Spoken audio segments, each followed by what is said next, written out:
show you this one. The side garden. Oh my. We start with the Aki.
We're going to take a part.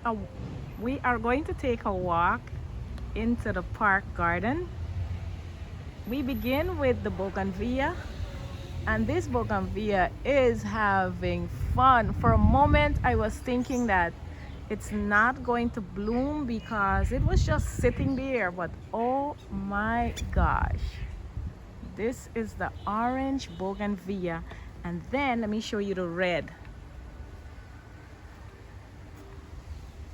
This is the red one right here.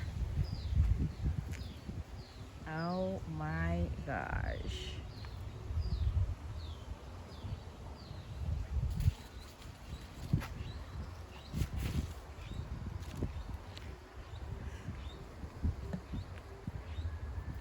As you come right here, you start with this pot.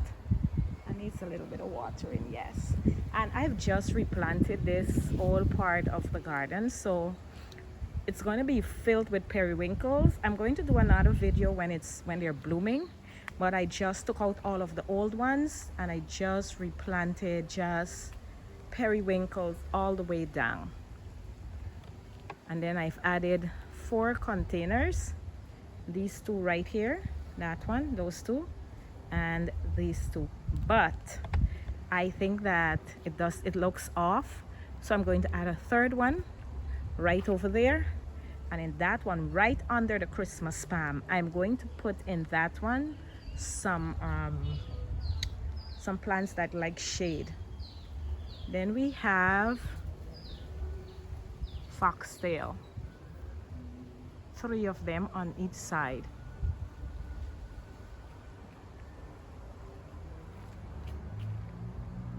And 3 on this side too.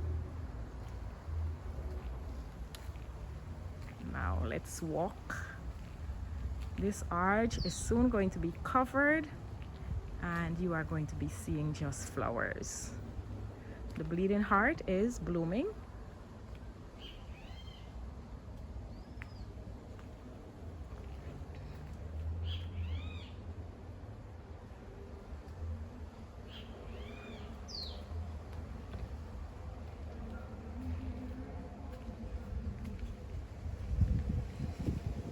So it's the Hacienda.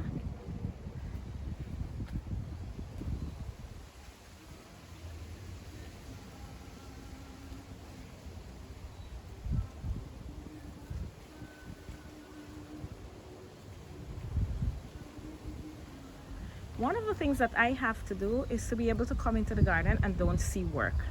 Like as soon as I come, no matter what I'm trying to do, if I'm trying to do something like just make a video, I am seeing all the work that needs to be done.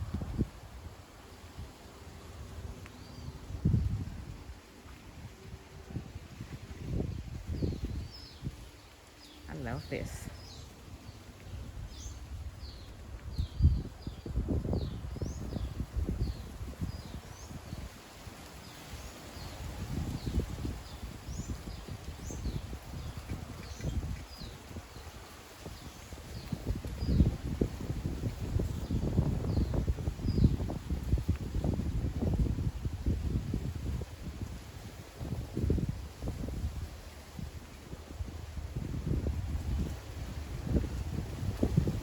beautiful place of the swing.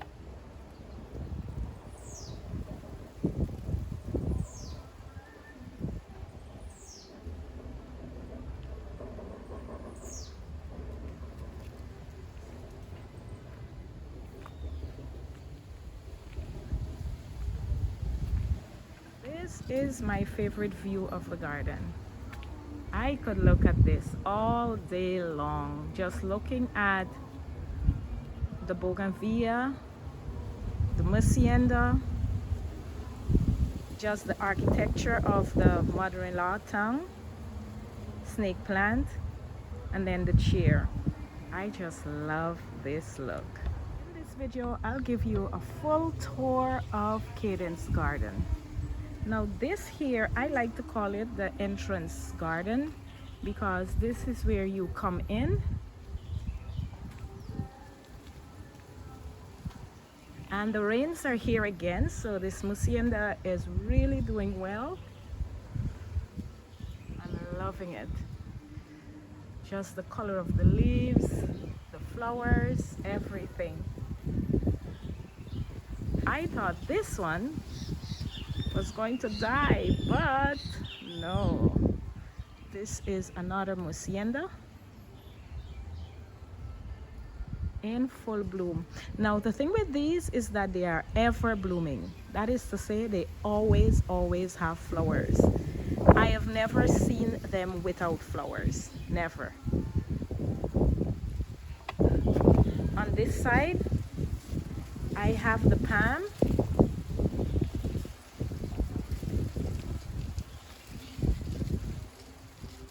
This is a Christmas palm and it's really growing. Right next to the Christmas palm, there is a red lipstick palm. You know what? I think I have to feed it. I am going to give it a lot of compost. That's what I'm going to do. Over here is the part of the garden that I need to work on a little bit. Yes, I have to work on that. Another Christmas palm. And then this is actually the entrance to the fountain.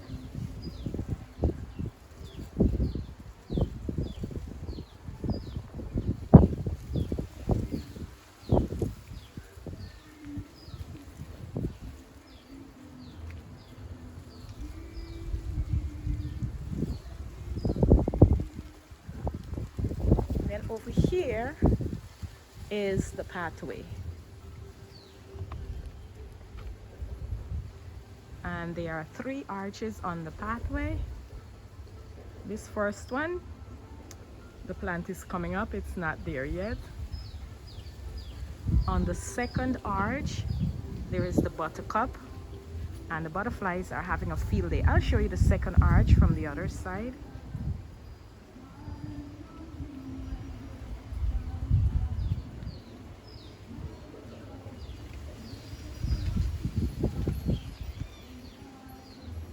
Now you might want to know, you might say, why is this plant leaning? This palm actually is leaning because I want it to become straight again. It was fighting for the sun and it leaned, so I actually leaned it so that it can get back straight again and grow towards the sun. On the first arch, there is a bougainvillea that you can't really see well from this view, but there's a bougainvillea. One of the mistakes that I made was to plant these, yes, heliconias. Here in the tropics, it is not a good idea to put heliconias in the ground. Now we are at war. Look, we are at war. But this is a war that I will have to win because they are, everything on their path, they're cleaning up. Everything, they're cleaning it up. This is the walkway. And then, let's just walk. I just like walking through here. Oh my gosh, I did not deal with this plant. Whew, I have 2 things to do. Okay, I have to go and deal with that plant. You ever notice that once that's the front of the house, and then we're going now to the park garden. This park garden is a work in progress. It's not quite finished, and I don't even know if this is the way it's going to look. But let me tell you, look who is blooming. Yes, the Rangoon creeper. I would call this an ever bloomer too, because once one part stop blooming, then another part will just continue. And over here, I had to cut back the portulacas. Look at that. Look how beautiful they are. I cut back the portulacas because they look old and they were not flowering a lot, and I actually give them some cow manure, and now they are blooming right next to the periwinkle or vinkle. Now with this vinkle, you can see that that's an old stem. Can you see that old stem in there? And what I did was I just cut it back, like give it a really deep pruning, and I really like the way that it's coming up. Right along here we have a lot of young periwinkles coming up, and I just did these containers. The sun is merciless on them, but I did this one there and that one over there. And that's the bench. And I'm loving this. Now when the periwinkle or the vinkles open right there by the gomphrena, that's gonna be a wrap. It's gonna be so beautiful. The potato vines are surviving, and so is this purple fountain grass. And what I just did some deep pruning on all of the vincas, so they are going to be coming back in full right now. And here we have the potato vine, the purple and the lime green. Now these pots, I have to work on them. I don't know what's going on with this bougainvillea. It seems quite stressed, but I do